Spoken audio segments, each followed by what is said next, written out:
Merci. Alors, bonjour à tous et je remercie l'association Histoire de l'architecture qui aide particulièrement de m'avoir invité pour parler d'un sujet qui me touche énormément, expliquer l'architecture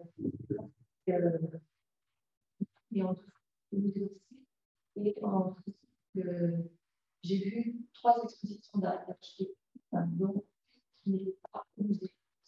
Donc, il y a eu Victor Bacla. Nous avons préparé entre 2000, je crois qu'elle a eu en 2012, donc, entre 2010 et 2012. Il y a eu, ça devait être en 2009, il y a eu Paris. Et puis, donc, maintenant, il y a aussi qui s'est terminé donc, le 17 juillet dernier. Alors, je vais démarrer par la et en vous disant que, en fait, l'idée de faire une exposition sur Gaudi est venue d'en haut. Je fais un peu expliquer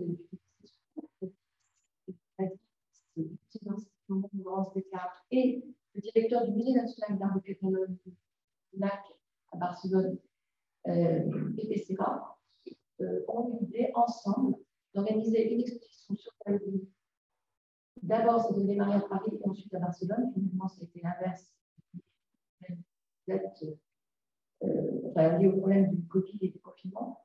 Et l'idée, en fait, est venue dès Barcelone pour essayer d'organiser une exposition qui montrait Gaudi autrement que la manière dont il avait été montré jusqu'ici dans les nombreuses expositions qui avaient lieu, ou à Barcelone ou en Espagne, sur cette personne, cet architecte extrêmement populaire et connu, en particulier en Espagne.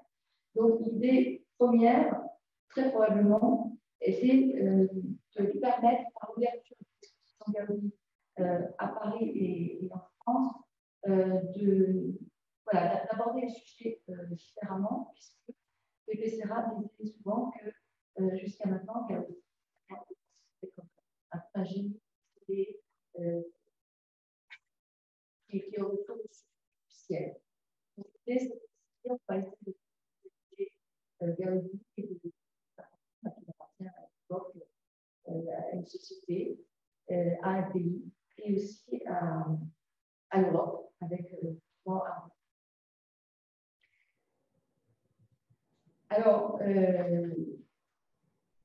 très vite aussi, on a germé l'idée qu'il fallait faire une exposition autour de la Sagrada Familia, mais ce n'était pas si évident que ça. Mais vous imaginez bien comment aussi est perçu Gaudi à l'histoire.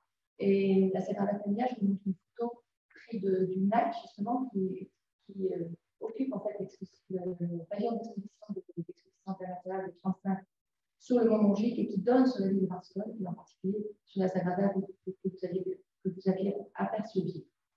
Alors, lorsque Laurence Descartes est rentrée au musée à Paris, elle a fait appel au conservateur chargé des collections d'architecture, c'est-à-dire moi-même, et ensuite au conservateur des arts décoratifs et des ouvriers pour assurer le commissariat.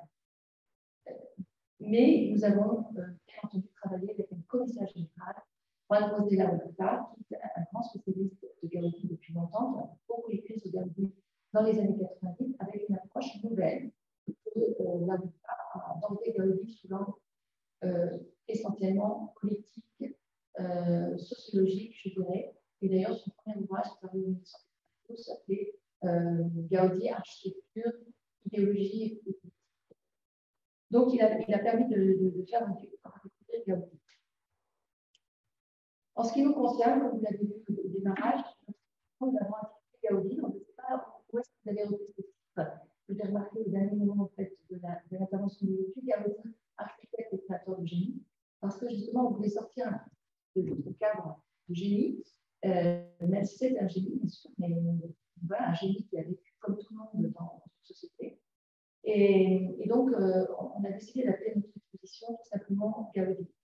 Et ce qui a tenu dans un premier temps, c'est la mobilité. C'est-à-dire que ce qui a rassuré notre direction, c'est que Gaudi n'était pas seulement un producteur de mobilier et que nous en avions beaucoup.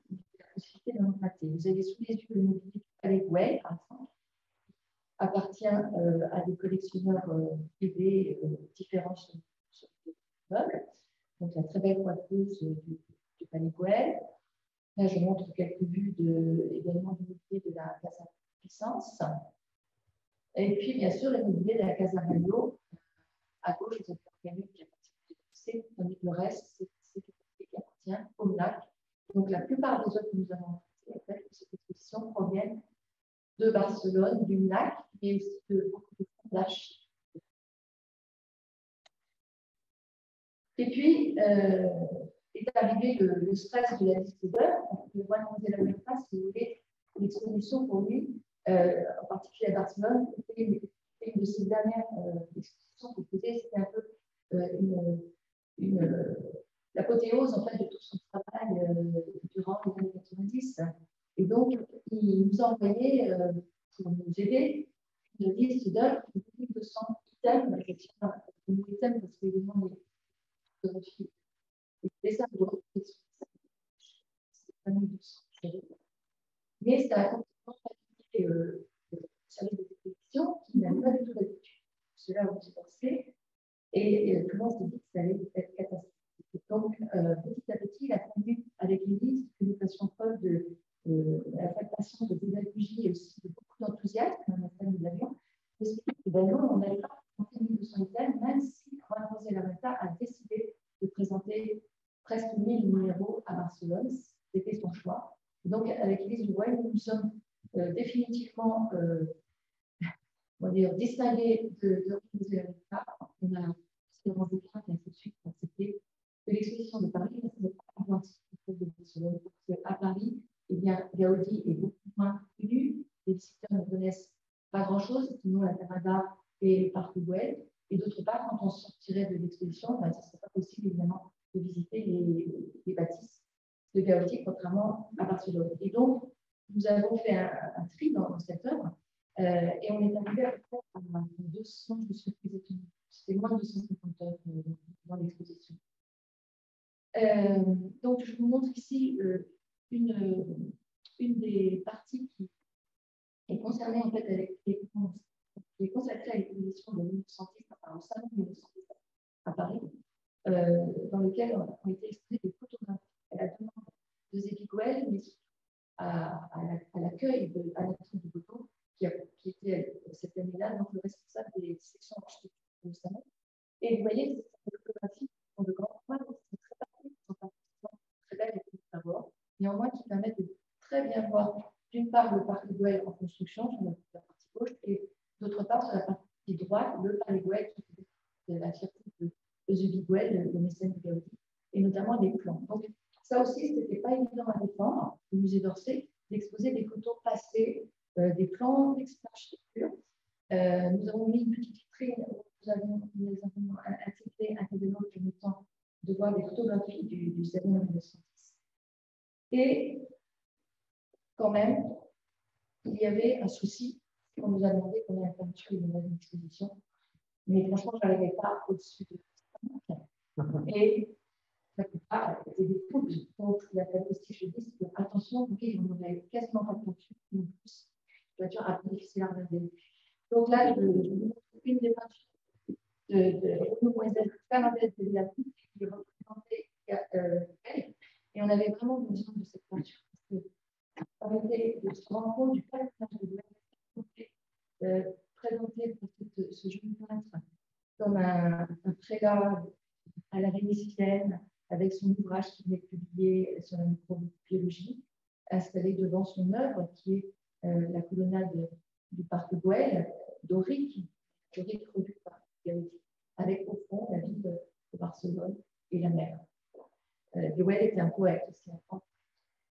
Donc, on a pu quand même mettre quelques peintures.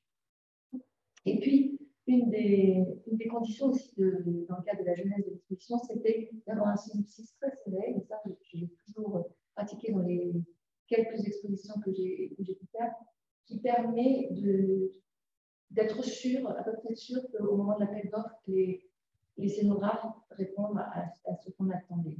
Et dans les scénoptiques serrés, avec Élie Dubois, on a tenu vraiment à mettre l'atelier au cœur de l'exposition. Donc l'atelier est un grand A, c'est-à-dire pas l'atelier pour se prendre la process de travail de Gaudi et en fait de l'exposition de cet espace. On ne connaît pas bien Gaudi, on ne sait pas finalement d'où lui venait cette capacité en fait d'expression. Donc on va essayer d'expliquer. Donc on va essayer d'expliquer le process de travail de Gaudi à travers l'atelier, notamment en exposant donc ce que vous voyez, c'est-à-dire les restes de plâtre, de moulage de nature stocké dans le sous-sol, pareil, le sous-sol pour que ça paraisse pas trop mauvais, enfin, pas trop laid à regarder. Une série de petites photos montrant l'atelier, et puis au fond, dans le même cadre, si vous voulez, la bibliothèque de Gaudi, insistant sur la formation de Gaudi, parce que Gaudi est un personnage qui a très peu voyagé. C'est surprenant parce qu'il a une érudition incroyable. C'est-à-dire qu'il a beaucoup regardé, beaucoup vu.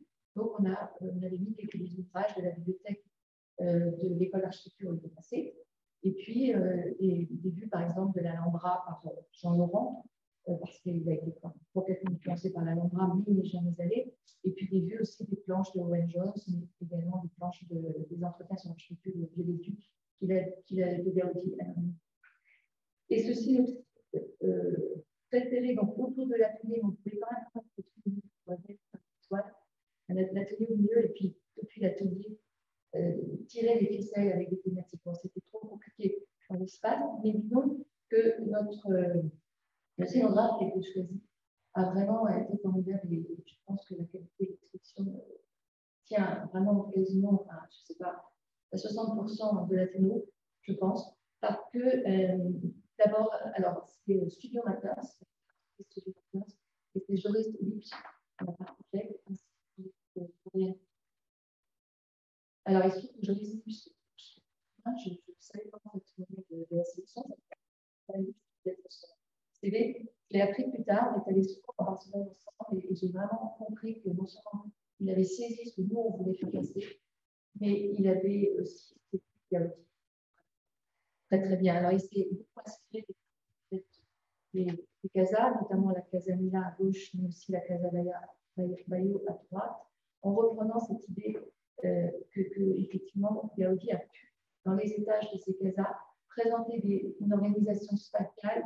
On a l'impression que les pièces sont des espèces de cellules, d'alvéoles mouvantes qui peuvent se former en fait en fonction des besoins et des cloisons qu'on y met, grâce à la structure du bâtiment, hein, structure béton pour la Casa Mila. Et on a sorti ce plan qui nous a tout de suite aux yeux en disant c'est exactement ça qu'on voulait, c'est-à-dire cette approche organique, cette fluidité dans le passage des salles, et en même temps une attention quand même importante donnée à l'atelier ici, qui se déploie sur une autre salle consacrée au premier dessin de Gaudi dans le cadre de sa production. Voilà. Donc ça faisait quand même un ensemble assez cohérent pour montrer déjà le démarrage et le process de travail de Gaudi, plus une petite salle consacrée à la ville de Barcelone, parce qu'il fallait absolument contextualiser le propos, parce que c'est pareil, Gaudi, sans Goël, n'aurait pas existé, mais sans Barcelone, à cette époque-là, Barcelone assez violente, assez économiquement en expansion, mais également sur le plan social relativement violente. Voilà, donc tout cela nous a plu. Ce qui nous a plu également, c'est de voir que voilà, la Sagrada Familia, en fait, est tirée comme un fil rouge tout au long de l'exposition grâce au fait que Gaudi s'y attache depuis le démarrage, depuis les années 80-83, donc assez tôt. Donc, on fait référence, en particulier dans l'atelier, dès le départ à la Sagrada Familia. Et puis, petit à petit, on y arrive en plein des projets religieux qui sont traités à la fin. Donc, en fait, c'est une approche thématique de cette expo. Et bon, il y avait des couleurs différentes pour distinguer les lieux. Ça, c'est assez courant chez les scénographes, mais c'était très clair chez Joris Lipsch et ça a apporté énormément.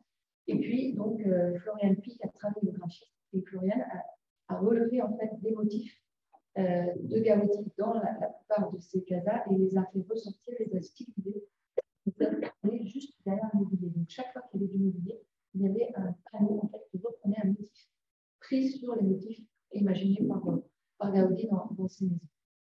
Alors, exposé je vous mets une photo du MoMA en 1957 qui avait organisé une exposition sur Gaudi. Eh bien, c'est sûr que nous, on organisait il n'était pas question que nous mettions des facsimilés. Il n'était pas question que nous mettions non plus des photographies agrandies. Ça ne se fait pas. Et il faut savoir que l'atelier Gaudi a brûlé en 1966, le démarrage de l'Espagne. Donc, on s'est retrouvé avec des maquettes qui vraiment nous donnaient envie. Hein. Vous ne voyez pas comment on pouvait exposer, faire une exposition d'architecture sans maquette, d'autant plus qu'il restait peu de dessins de Gaudi, puisqu'ils avaient brûlé également dans. Et vous voyez ce qu'on trouvait à gauche, quand vous visitez la Sagrada Familia, à gauche, vous avez tout qui sont absolument passionnantes, mais c'était exclu que l'on prenne ces maquettes. À droite, vous avez une maquette magnifique qui a été reconstituée, qui fait plus de 3 mètres de haut, avec le tympan de la Nativité qui a été polychromé par Jujol, un grand architecte qui a beaucoup accompagné Gaudi. Et puis, dans les vitrines de la Sagrada Familia, la crypte de la Sagrada, vous voyez ces reconstitutions d'éléments. On sait comment on va faire, d'autant plus que la grande maquette nous a pas été prêtée, ça on l'aurait prise quand même.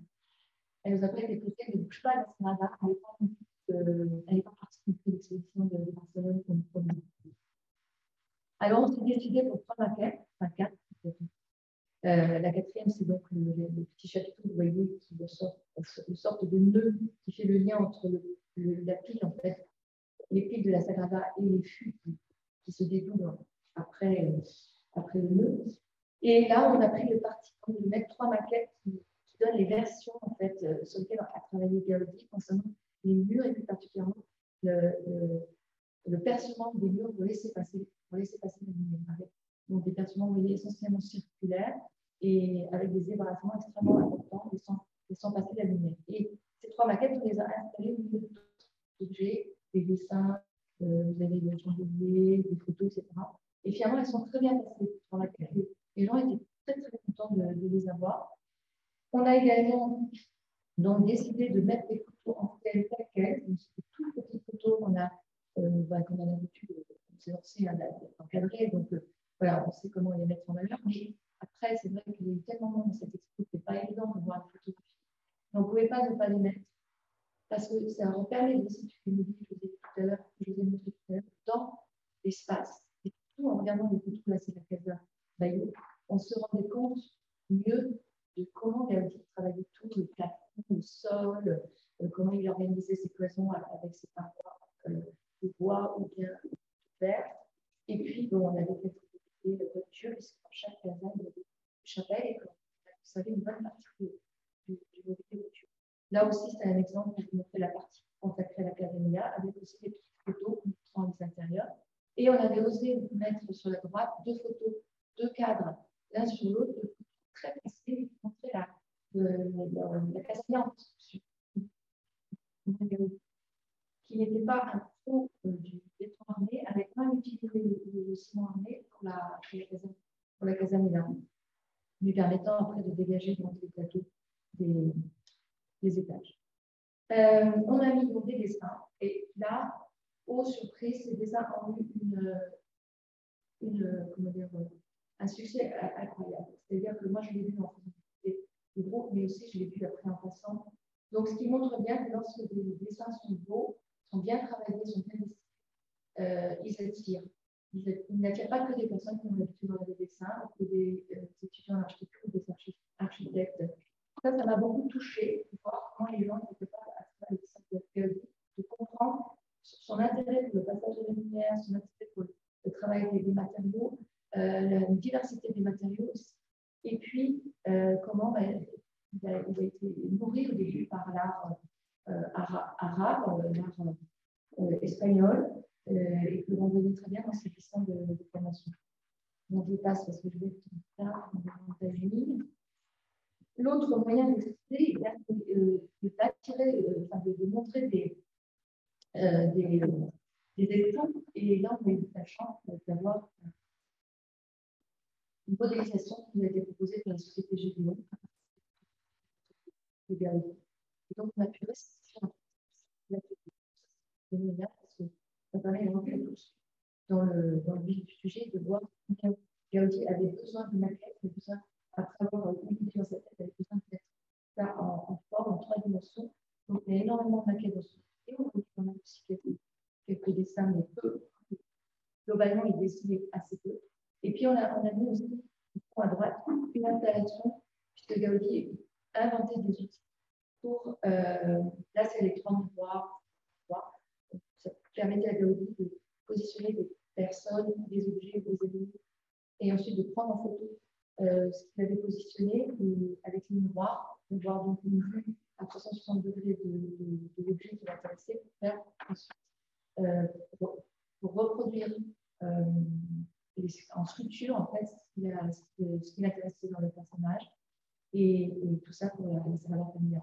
Donc ce sont des petites astuces qu'on a mis, les gens pouvaient se mettre au milieu, ça leur a beaucoup plu, ça leur a permis aussi de comprendre la méthode de travail de Gaudi et pourquoi il y avait du moulage sur nature qui avait besoin d'être fait pour ensuite que le sculpteur puisse véritablement sculpter ce qui intéressait Gaudi sur la façade de la salle. On a également mis des écrans un peu partout parce que c'était des photographies qu'on ne pouvait pas exposer, qui n'étaient vraiment pas montrables, pas authentifiées aussi. On a eu des soucis d'authentification. Et donc, on a intégré en fait dans des écrans un peu partout, mais je n'ai pas de photos, des dessins concernant, des photographies concernant d'autres. Et puis, on a mis ça, et je vais en parler quand même, un très beau film de Claude Prévost qui nous a beaucoup aidé dans cette exposition. Claude Prévost, donc, qui avait sorti dans les années 64 un ouvrage sur la vision artistique et religieuse de Gaudi, qui avait fait beaucoup parler de lui et qui a fait un film magnifique qui date de 74 que nous avons pu montrer dans l'exposition autour du train Cadiz du banc du Parc Güell. Donc j'ai mis parce que d'être très en retard. Une autre manière d'exposer, ça a été aussi de repartir à une quête polyfuniculaire de Gaudi, expliquant tout son travail sur le report des charges et comment, à partir de cordelettes suspendues avec des sachets de plomb, il pouvait mathématiquement calculer la position des cordelettes et ensuite, grâce à un miroir, avoir l'image de ce que ça pouvait donner en termes de forme de la voûte en 3 dimensions. Et donc, évidemment, ça lui a permis d'expérimenter tout son travail sur la voûte, puisque lui, Gaudi a cherché quelque chose qui ne soit pas maintenu par des architectes ni par des contreforts. Et c'est un travail qu'il a fait grâce à la commande de Goël, de la colonie à Goël, de l'église de la colonie à Goël, donc il a construit une crypte et qui va lui servir pour la Sagrada Familia. Donc il y avait tout ce processus de travail qu'on a essayé d'expliquer à travers les maquettes. On a pu également emprunter ce magnifique travail d'expérimentation sur le vitrail de Maillot de Gaudi et montrer combien Gaudi était aussi un grand inventeur en termes de vitrail. J'ai eu la chance de pouvoir intervenir Michel Hérold et Jean-François Dubot à la fin, au moment du montage, pour pouvoir même le travail incroyable de Gaudi qui superpose 5 feuilles de verre, verre gravé, verre américain, etc., pour donner un état vraiment, pour donner des choses extraordinaires qui a énormément aussi plu, bien sûr, et qui n'était pas présent à Barcelone, puisque c'est quelque chose que j'ai trouvé un peu au dernier moment. Alors, je vais terminer avec cette exposé, en parlant de comment attirer le public, parce que c'est toujours la question des musées. Donc, Christophe Rigaud est arrivé en cours de route, ça prend au mois de septembre 2021, et il a dit dans l'exposition Gaudi, c'est la couleur aussi, les trains Cadiz, etc. Bon, nous, on avait fait un peu exprès pour parler de couleur, parce que justement, on voulait sortir de ces carcans qui nous fatiguent quand on va à Barcelone, vous voyez, des trains Cadiz partout, en affiche, en cendrier, ou je ne sais pas quoi. Alors, du coup, on a demandé à Florian Pic de nous faire une entrée plus colorée avec des bambous du Parc Güell, mais vous voyez, avec des trains Cadiz qui paraissent très raisonnables, mais c'était chouette. Je reconnais que Christophe avait tout à fait raison d'insister, et il a insisté pour une autre chose, et il a apprécié dans l'expo. Moi, ce qui a été remonté à Barcelone, à partir de panneaux de la Casamila qui ont été retrouvés petit à petit au cours des décennies dernières. Et voilà, qui nous a proposé de remonter ce vestibule à l'Expo, c'est-à-dire un vestibule à Casamina qui a été construit en 1904, donc quand même dans un temps bien lointain après le démarrage de Gaudi, et puis du mobilier, alors que Gaudi pouvait d'abord passer à architecture, etc. Et en fait, ça a très bien marché, le public a été enchanté, et c'est vrai que vous comprenez, j'ai pu visiter souvent l'expo, je veux dire beaucoup et de tous les décors dont il est constitué, et pas seulement des décors, puisque vous parlez de rationalisme de Gaudi, à travers le traitement des pieds et des portes et des portes. Donc, ça demandait une installation d'une petite semaine, quand même. Et voilà, par rapport à ce qu'on voulait commenter nous, hein, vous voyez, c'était un peu austère. C'est-à-dire que je rêvais d'avoir cette colonne en basalte couchée dans la première salle pour montrer à la fois la force théorique de Gaudi. C'est une colonne qui vient de la colonne Web. La force théorique de Gaudi, c'est son amour de l'art antique, de l'art grec aussi, puisque c'est pensé oui, à l'art mycénien. Mais voilà, à Barcelone, voilà comment ils sont présentés la colonne. Donc, je pense que c'est ça que les deux a dit ça. C'est pas possible, c'est quoi le chariot? Pas parce que le chariot, évidemment, on avait réfléchi avec aussi. Mais non, c'était trop rigoureux, trop sérieux, trop austère. Et c'est vrai que pour rendre assez bas, ça rendait extrêmement bien. Donc, on n'a finalement pas demandé la colonne. Et de même, pour attirer le public, Christophe Boigo nous a dit aussi, il faut que les gens se rendent compte qu'est-ce que c'est que ces immeubles. Donc, on a mis des kakémonos, nous a mis des kakémonos au démarrage de chaque création, kakémono nous montrant une élévation de la construction de nos jours. Voilà. C'était une excellente idée. Et en conclusion, je dirais que nous avons conclu de manière humoristique grâce à Rosella Huerta qui nous a proposé ce tableau de Tapie, assez clinique en fait sur Gaudi, mais aussi avec le projet de l'Attraction Hotel de 1952 on ne sait rien en fait sur cette commande suffisante par Gaudi, mais nous avons des dessins tout à fait formidables de Matarala et de Deras.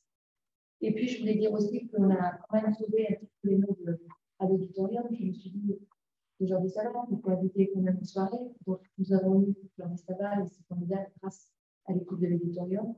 Nous avons également Jean-Louis Cohen qui est venu discuter avec Juan-José Lamerta. Et enfin, nous avons reçu Jordi Paoli, qui était directeur de la Sagrada Familia, des travaux de la Sagrada Familia pendant 10 ans, parce que nous nous sommes arrêtés à 1926. On ne voulait absolument pas entrer dans tous les mythes de la continuation de la Sagrada. Et donc, il faut quand même inviter Jordi Paoli. Pourquoi, comment, l'utilisation. Et voilà ma dernière photo pour vous dire que Gaudi ne pouvait pas non plus être présenté seul parce que c'était, bon, les circonstances des dates, des expositions en condensé, mais quelque part, je pense que c'est lors de l'acte manqué, on va dire Mayol, Mayol Gaudi, on va faire une affiche pour les deux, on ne sait jamais. Le résultat des courses, c'est un succès colossal. En fait, 83 jours de lecture, 6500 lecteurs par jour en moyenne. On arrive en 4e position de l'ensemble des positions d'architecture de l'université de 1986. En 2e position, si jamais on est au prorata des jours. Et tout ça après application des roses. Voilà. Et après Van Gogh et Artaud aussi. Donc, pour nous, ça a été la preuve donc on peut exposer la en remplissant quelques conditions. Et bien sûr, il reste un catalogue qui a été connu aussi une belle aventure parce qu'il y a extrêmement peu de bibliographies en français. Donc, on a décidé de réunir les spécialistes du moment pour voilà, permettre au public français de repartir avec un catalogue